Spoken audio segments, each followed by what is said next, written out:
SSC ও সমমানের ফল প্রকাশের পরেই বেশ কিছু রেজাল্ট ইতোমধ্যেই পরিবর্তন করেছি, চাইলে দ্রুত হোয়াটসঅ্যাপে নক দিন, এমন প্রলোভন দেখিয়ে প্রতারণার ফাঁদ পাতা হয় সামাজিক যোগাযোগ মাধ্যমে। বট আইডির সাজানো সেই প্রতিক্রিয়ায় বিশ্বাসযোগ্যতা তৈরির চেষ্টা করা হলেও যাচাই দাবিটির কোনো বাস্তব ভিত্তি মেলেনি। এই বিভ্রান্তির রেশ কাটতে না কাটতেই প্রধানমন্ত্রীর অতিরিক্ত প্রেস সচিব আতিকুর রহমানের পরিচয় নিয়েও ছড়ানো হয় ভুয়া তথ্য। তাকে দাবি করা হয় অন্য একজনের পরিচয়, পরে যাচাইয়ে সেটিও সম্পূর্ণ বানোয়াট প্রমাণিত হয়। এরই মধ্যে রাষ্ট্রপতি নির্বাচন নিয়ে মির্জা ফখরুল আলমগীরের নামেও ছড়ানো হয় কথিত মন্তব্যের ভুয়া ফটোকার্ড। বলে রাখা প্রয়োজন দর্শক, আমরা দেখেছি মোটামুটিভাবে বিভিন্ন রকমের গণমাধ্যমের ভুয়া প্ল্যাটফর্ম তৈরি করে সরকারি কর্মকর্তা কর্মচারীদের হয়রানি করে নানা রকমের পোস্ট দেওয়া হচ্ছে। সেই অভিযোগগুলো আমাদের হাতে এসেছে, সবকিছু নিয়ে একটা প্রতিবেদন দেখে নিই, তারপর আলাপে যাব।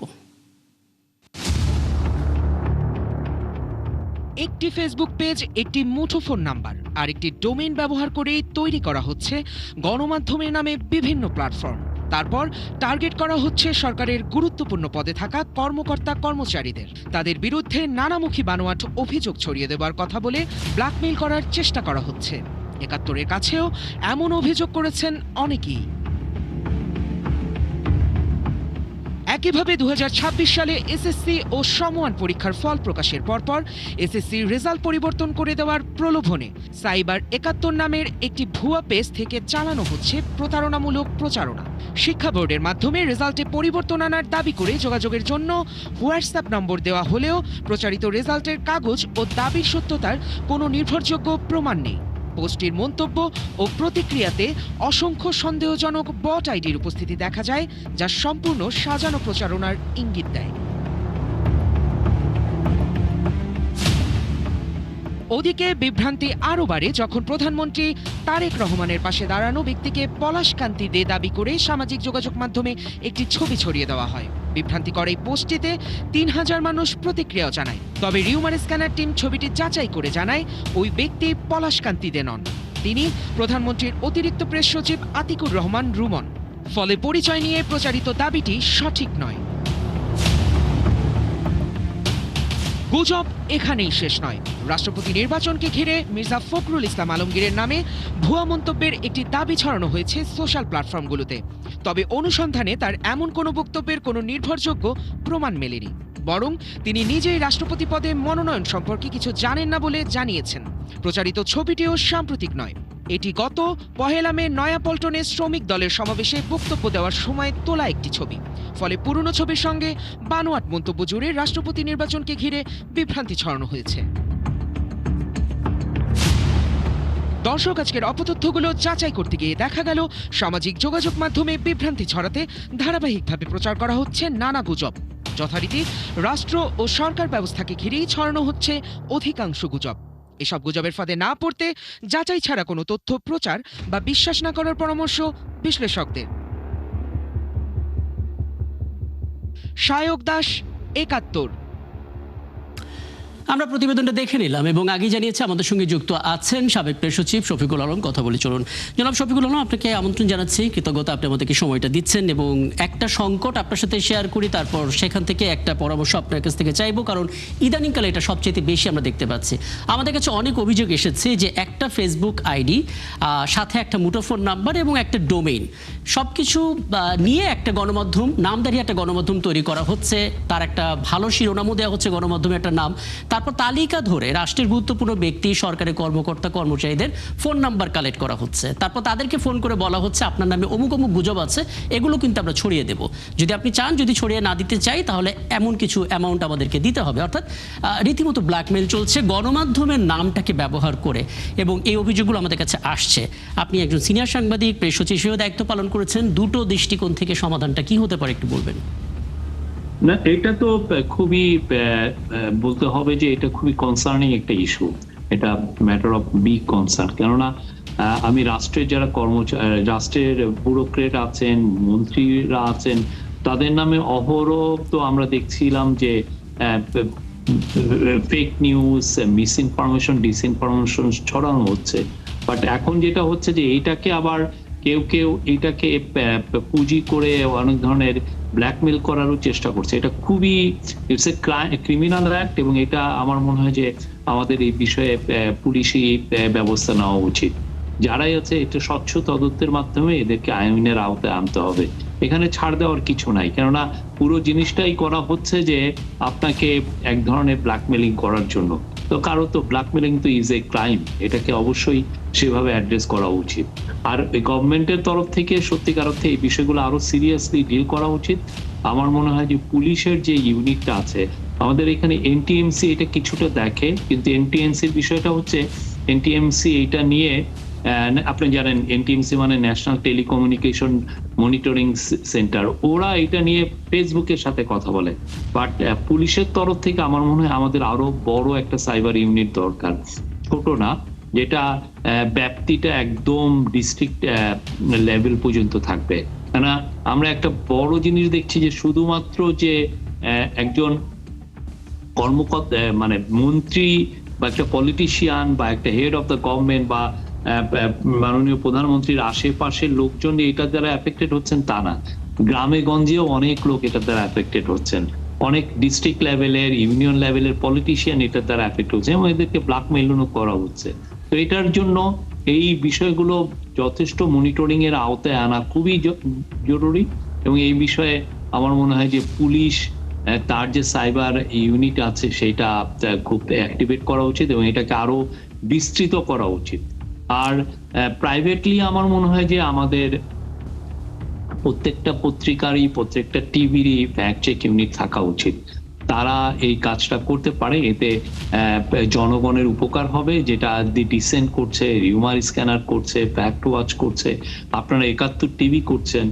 এইরকম আমার মনে হয় যে এটা আরো বিস্তৃত আকারে প্রত্যেকটা বড় বড় টিভি স্টেশন, বড় বড় নিউজ পেপার গুলো এরাও করা উচিত। তাতে হয় কি এটা জনগণের মানে কল্যাণার্থে এই কাজগুলো করা হবে।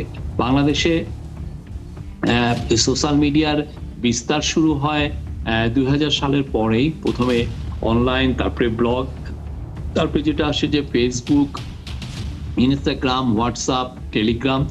এই যে বিস্তার করার কারণে আপনি দেখেছেন যে কি পরিমাণ মিথ্যা নিউজ সেখানে ছেড়ে দেওয়া হয়। আমি নিজে যখন ইন্টারিম গভর্নমেন্টে ছিলাম তখন দেখতাম যে আমার নামে প্রতিদিন ১০-১৫টা মিথ্যা কোড ছেড়ে দেওয়া হচ্ছে। তো আমাকে অনেক সময় ইন্টারভেন করতে হয়েছে, জানাতে হয়েছে যে না আমি এই কোডটা বলি না। আমি আপনার ক্ষেত্রে একটা অবজারভেশন আমরা বলতেই পারি, ধরুন আপনি কোনো একটা জায়গায় কথা বলছেন, সেই কথা বলতে গিয়ে একটা উদাহরণ আপনি দিচ্ছেন, আমি দেখতে পাচ্ছি আপনার সেই উদাহরণ অংশটা কেটে রিলস আকারে বিভিন্ন জায়গায় ছড়িয়ে দেওয়া হচ্ছে। তাতে করে যেটা হচ্ছে, যে প্ল্যাটফর্ম থেকে দেওয়া হচ্ছে সেই প্ল্যাটফর্ম ওই রিলসের বিপরীতে কিছু আয় করছে, কিন্তু আয় করতে গিয়ে তারা দুর্দান্ত রকমের অপতথ্য ছড়াচ্ছে। আমি যদি আপনাকে জিজ্ঞেস করি বাংলাদেশে কটা টিভি চ্যানেল আছে আপনি বলতে পারবেন, কটা পত্রিকা আছে বলতে পারবেন, কিন্তু যদি আমি জিজ্ঞেস করি কতগুলো ফেসবুক চ্যানেল থেকে আসলে নিউজ কাভারেজের জন্য রাস্তায় অনেকে মুভ করেন, আপনি কিন্তু সেই তালিকাটা দিতে পারবেন না। তার মানে বোঝা যাচ্ছে এই জায়গাটাতে একটা বড় ধরনের দুর্বলতা। হ্যাঁ, এটা এটা এদেরকে আবার মনিটরিং এ আনতে গেলে অনেক সময় একটা ফ্রিডম অফ স্পিচের ইস্যু আছে, ফ্রিডম অফ প্রেসের বিষয়টা আসে, মানে তখন দেখবেন যে হিউম্যান রাইটস গ্রুপগুলো বা ওয়েস্টার্ন যারা মিডিয়া ফ্রিডম নিয়ে কাজ করেন তারা আবার কনসার্ন প্রকাশ করবে যে গভর্নমেন্ট এদেরকে ক্র্যাকডাউন করছে, এদের উপরে ইয়ে করছে। আমাদের এই বিষয়গুলো, আমি এই জন্যই বলছি যে এই বিষয়গুলো যদি পুলিশ বা সিকিউরিটি এজেন্সি বা সাইবার সিকিউরিটি ইউনিটগুলো এটার জন্য যদি খুব ডিটেল মনিটরিং করতো, তাহলে হতো কি এইটার উপরে মানে পুলিশের উপর এই বিষয়গুলো আস্থার জায়গাটা তৈরি হতো। এটা খুব দরকার। বাংলাদেশের সত্যিকার অর্থে মিস ইনফরমেশন মানুষকে মানে মানে অনেকে খুন করতে প্রবৃত্ত করে। আপনি দেখেছেন যে বাংলাদেশে যতগুলো বড় রায়ট হয়েছে, রিলিজিয়াস রায়ট হয়েছে, তার অনেকগুলোর মূল কারণ ছিল মিস ইনফরমেশন। অনলাইনে ছড়িয়ে দেওয়া হয়েছিল, ফেসবুকে ছড়িয়ে দেওয়া হচ্ছে। এতে যেটা হচ্ছে যে আমাদের মাইনরিটি পপুলেশন ভালনারেবল হয়ে যায় এবং তাদের প্রোটেকশনটা একটা বিগ ইস্যু হয়ে যায়। এবং এই ক্ষেত্রে আমার মনে হয় যে এই খুব দ্রুত যে ব্যবস্থা নেওয়া, এই ব্যবস্থা নেওয়াটা অনেক সময় পারা যায় না, কারণ আপনি যেই সময়টা নিয়ে এই নিউজটাকে ডিবাঙ্ক করবেন, বলবেন যে মিথ্যা, এটা অনেক সময় থেকে ২-৩ ঘন্টা লেগে যায় বা ২-৩ দিন লেগে যায়।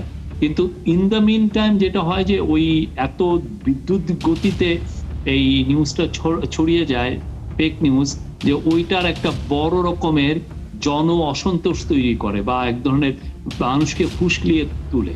এবং এটার কারণে ল অ্যান্ড অর্ডার সিচুয়েশন বিঘ্নিত হয়।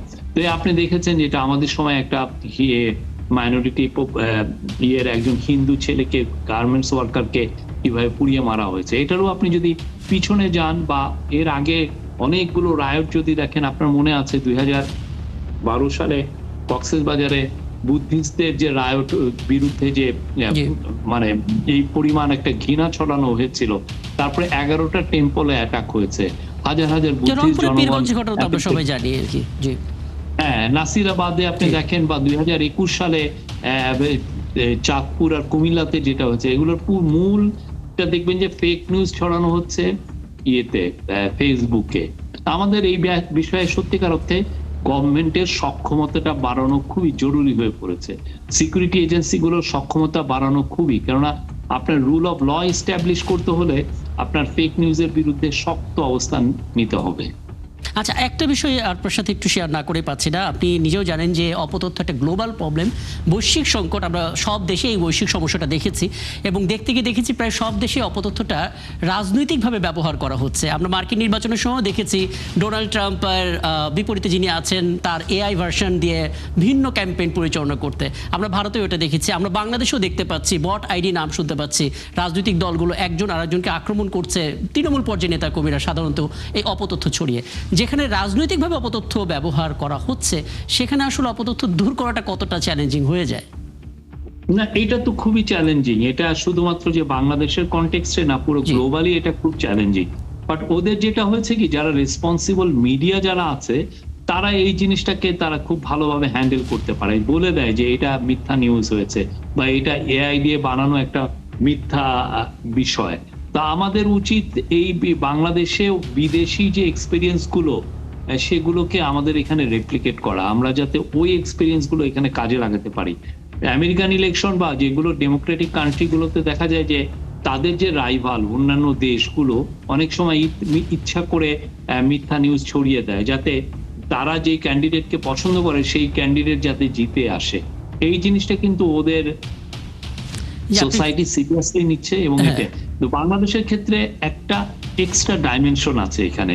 জি। ওইখানে ওই মিথ্যা নিউজের কারণে আপনি দেখবেন না যে রুল অফ ল যে খুব বেশি বা একদম জন অসন্তোষ তৈরি হয় বা রায়ট তৈরি হয়, এরকম আপনি খুব কম দেখবেন, বিশেষ করে ওয়েস্টার্ন কান্ট্রি গুলোতে। জি। কিন্তু আমাদের এখানে যেটা হয় যে মিথ্যা নিউজের কারণে দেখা যায় যে একটা পুরো পপুলেশন, পুরো একটা জনগোষ্ঠী ভালনারেবল হয়ে যাচ্ছেন এবং তার বিরুদ্ধে অ্যাটাক হচ্ছে, ঘৃণা ছড়ানো হচ্ছে। এটা একদম। তো আমি একটা আমি রাষ্ট্র একটা বিরতিতে হিসেবে এটা যাব। তো বিরতিতে যাওয়ার আগে দুটো প্রশ্ন আপনার কাছে করে যাই।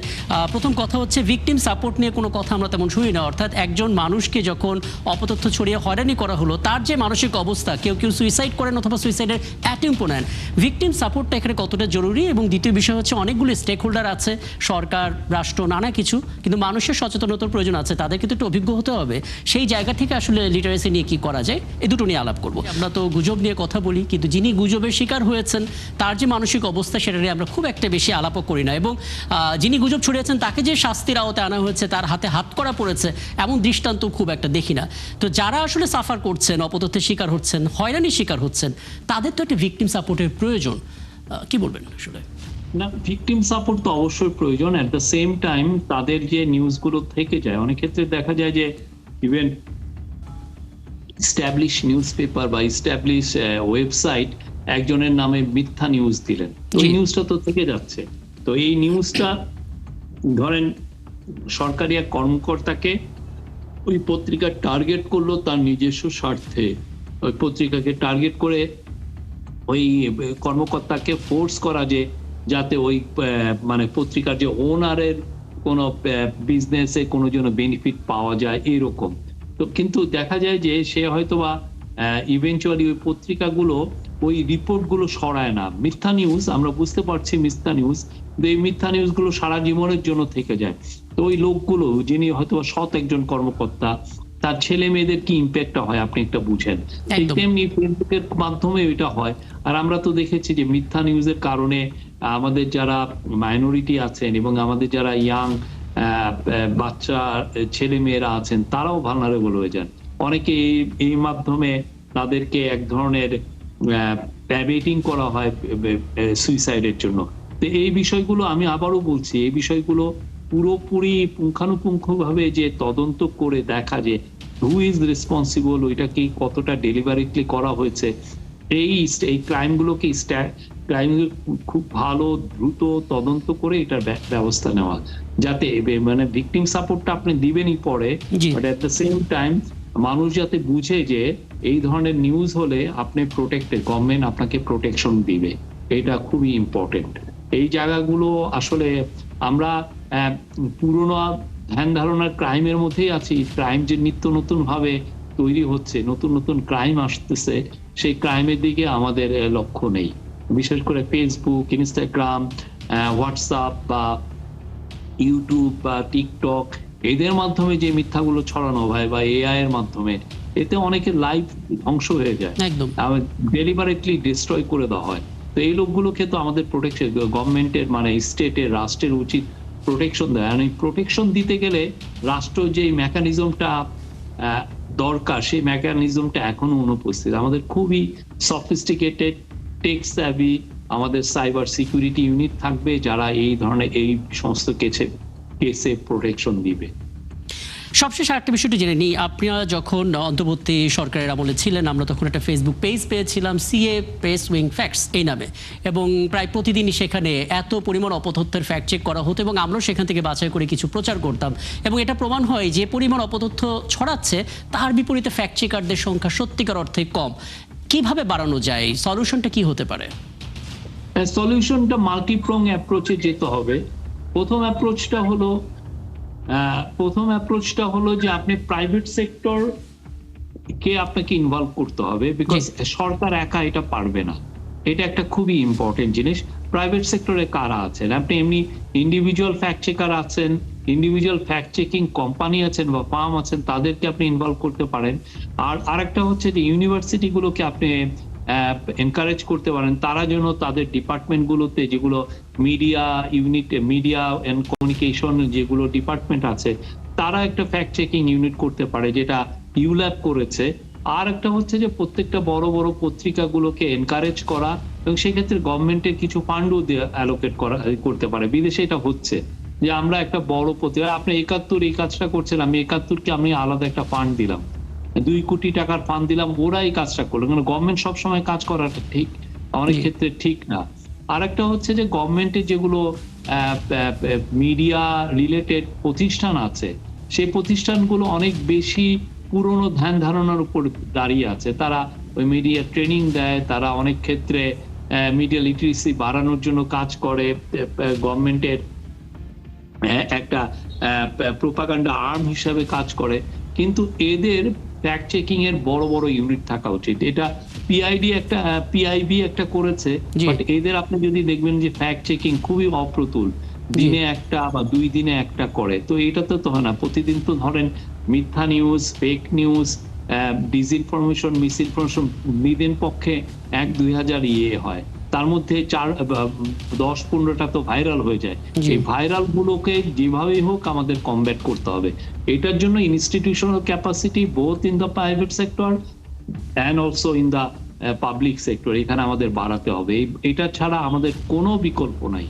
এটা শুধুমাত্র ডিসেন্ট বা হিউম্যান স্ক্যানার এরা পারবে না। একদম একদম। আসলে আমার হাতে সময় থাকলে আলাপটা দীর্ঘ করতাম, কিন্তু এই স্বল্প সময়ের মধ্যে চমৎকার কিছু পরামর্শ আপনি দিয়েছেন, এবং এর একটিও যদি বাস্তবায়ন হয়, হয়তো আমরা এই যুদ্ধটা অনেকটা এগিয়ে যাব। অনেক ধন্যবাদ আমাদেরকে সময়টা দেওয়ার জন্য। ছিলেন আমাদের সঙ্গে এতক্ষণ সাবেক প্রেস সচিব শফিকুল আলম, এবং আপনারাও এতক্ষণ ছিলেন ফ্যাক্ট চেক টেক নিয়মিত আয়োজন ফেক নিউজ স্ক্যানারে। প্রতিদিন আমরা রিউমার দূর করতে হাজির হব ঠিক একইভাবে একই সময়, এবং আপনারা যুক্ত হতে পারেন। যে কোনো খবর যদি আপনাকে সংশয় ফেলে, সেটার স্ক্রিনশট আমাদেরকে মেল করতে পারেন। মেল আইডি দেখতে পাচ্ছেন, fns71tv@gmail.com এই ঠিকানায়, অথবা ফেসবুকে যুক্ত হতে পারেন, Facebook/fake news scanner এই ঠিকানায়। আমরা সেই তথ্যের ফ্যাক্ট চেক করে আপনাদের জানাবো। মনে রাখবেন দর্শক, চটক দেশে ওনার দেখলে ক্লিক করবেন না। বিশ্বাস আর প্রতিক্রিয়া জানানোর আগে অবশ্যই ফ্যাক্ট চেক করুন। থাকুন ৭১-এর সাথে।